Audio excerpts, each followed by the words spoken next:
Hi everyone, Christina here. Welcome to the 7th and final video in my Distress Oxide blending combo series. This video finishes up every single color, so every color has been used at least once in this series. That includes all 60 colors. So today I'm using just the last few colors and finishing up all of the collection of Distress Oxide inks.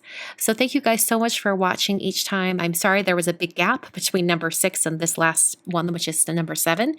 But I've just had a lot of stuff come up. I've had some family issues this week and family in town for different events. So it's just been a little crazy at my house. And I'm also in the middle of cleaning my craft room.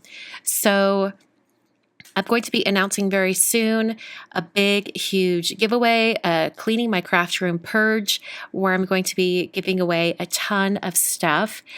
So watch for that. I'll probably announce that next week. I'm in the spring cleaning mode, and I'm just trying to finish it all up. So some of these color combinations today were a little bit challenging. So that first one where I used, I think it was spiced marmalade and then into seedless preserves, that one was so easy and beautiful and it blended so well, but it was actually one I was nervous about. I'm not sure why. This one, which I was not nervous about at all, turned out to be a little bit of a difficult combination of colors to blend. And I think it's because this ice spruce is a very kind of neutral color, and next to peeled paint, which can be very bright, it's just a little more contrast than I normally would like. That's not to say that I don't like the combination. It was just a little bit tougher to get it to the point where I liked the blend. So just something to note if you're going to be creating this blend at home. This last one blended beautifully, fossilized amber, ripe persimmon, and candied apple. Because it went from a yellow to an orange to a red, it just blends seamlessly.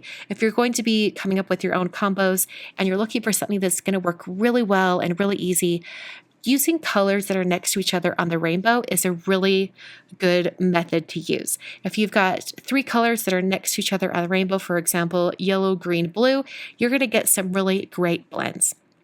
So that's the very last color combo. This finishes off all 60 Distress colors. I can't wait to use these on cards. Watch for that coming up. And thank you so much again for watching through this entire series. I know a lot of you have been blending on your own and creating your own swatch cards with all of these different color combinations. Don't forget to check out the hashtag Christina's Oxide Combos. And thank you again so much for watching. I will catch you guys in another video very soon.